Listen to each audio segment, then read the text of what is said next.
May the words of my mouth and the meditation of all of our hearts be always acceptable to you, O Lord, our strength and our Redeemer. Amen. Amen. Please be seated.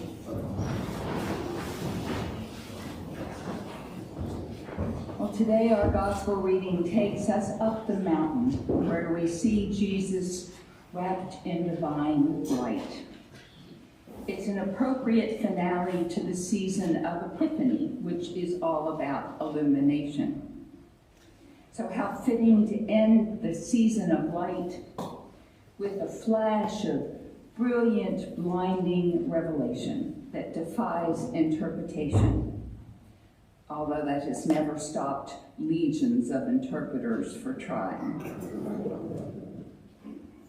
The truth is, the more I have sat with this passage over the years, and I have preached it from many different angles, the more, at least this year, I am drawn with Peter and James and John into the cloud at the top of the mountain.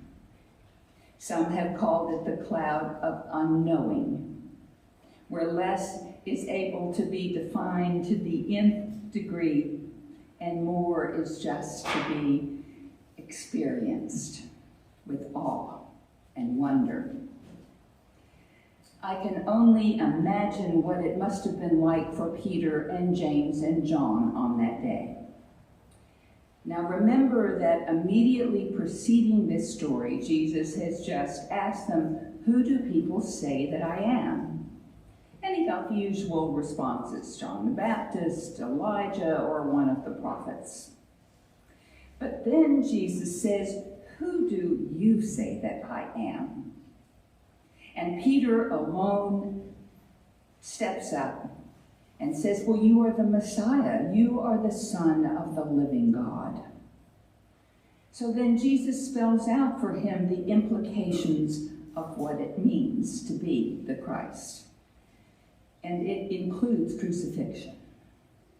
And he offers an invitation to those who would follow him to pick up their own crosses as well. I don't think that's what Peter had in mind. Now, it's also important to remember that those first disciples had never seen crosses hanging from the necks of devout Christians or adorning church sanctuaries. For them, crosses were instruments of state torture and terrorism, a very slow form of death meant to make a point to anyone who would buck the rule of the empire. The mere mention of cross-bearing was not likely to trigger a positive reaction. So Peter and James and John were no doubt relieved when Jesus stops all that scary talk about crosses and he invites them to accompany him up the mountain. Mountains, after all, were special because in the ancient world it was on mountains that encounters with the divine occurred. We just heard about Moses. So it is on that mountaintop that just for a few moments, the three disciples get a glimpse of a divine reality when they see Jesus in this brilliant flash of light. And they hear a heavenly voice once again proclaiming him as the beloved Son of God. Despite all that talk about crosses, he's not a victim, he's the victor. Not the one despised and rejected by the world, but the one beloved and well-pleasing to God. See, no matter what the disciples are about to witness and experience on the rest of their journey toward the cross, this little glimpse is something that is so powerful, they're going to be able to hold on to that and the truth it imparts about the identity of the one they follow. And if that's not enough, the fact that he is accompanied by Moses and Elijah drives that message home. It's sort of a pulling back of the curtains of time to show that Jesus, in fact, is continuous with all that God has promised and given in the law and the prophets over the ages. Well, wouldn't you know that it's the ever-impetuous Peter who speaks up and says, "Oh, Lord, it is good for us to be here. If you wish, I will make 3 dwellings, one for you, one for Moses, and one for Elijah." Peter's just falling all over himself, looking for something to do, when the voice from heaven literally interrupts him, saying, in my translation, "Would you hush up already? Just listen to him." But listen to what? Jesus isn't saying anything. He's shining. Then he was, and then he's not. Now it's all over. So, what? Well, as one of the country's finest preachers, Episcopal priest Barbara Brown Taylor puts it in her wonderful sermon on this passage, if anything even remotely that strange has ever happened to you, then you would know why Peter, James, and John were so relieved when Jesus told them to keep it to themselves. Supernatural light, famous people come back from the dead, God talking to you from inside a cloud. See, I think this passage turns our logical brains upside down. And rather than calling us to trade in our old certainties in for new ones, I think instead it is just drawing us into this mystery. Reverend Taylor makes that point in her sermon, that for too long we have missed that point. As she puts it, we have assumed that once you emerge from the cloud, you are supposed to be surer than you ever were about what you believe. You are supposed to know who's who, what's what, where you are going in your life and why. You're supposed to have all the answers to all the important questions, and when you read the Bible, you're supposed to know what it means. You've been given your Christian decoder ring. Now use it, she says.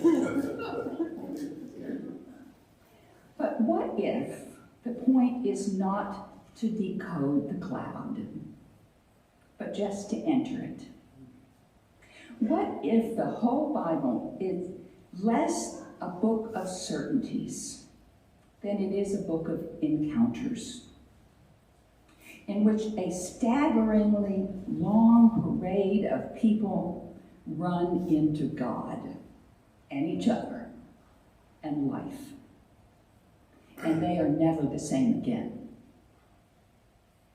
Uncertainties can become casualties in those encounters, or at least those certainties that involve clinging to static notions of who's who and what's what, where you're going in your life and why. Those things can shift pretty dramatically inside the cloud of unknowing, where faith has more to do with staying present to what is happening right in front of you than it is with being certain of what it all means. The meeting, that's the thing. So today we are called into the cloud of unknowing. On this final Sunday in the season of Epiphany, we are called to have our own encounter before we begin the Lenten journey. For many, this time of the calendar feels dark as we turn toward 40 days in the wilderness. In our looking to the journey ahead, however, don't lose sight of today. If you have an excuse to head to your own mountaintop and pray, this is it. If you've been looking for some way to trade your old certainties for some new movement in your life, look no further. This is your chance to enter that cloud of unknowing and to just listen for whatever it is God has to speak to you. Today we have heard a story that we can take with us on our Lenten journey in the wilderness. It tells us that no one has to go up on the mountain alone. It tells us that sometimes things can feel pretty scary before they feel holy. And above all, it tells us that there is someone standing in the center of that cloud with us, shining so brightly that we can never wrap our minds fully around him, but is worth listening to all the same, because he is God's beloved, and we are his. And whatever comes next, we're up to it together. Amen. Amen.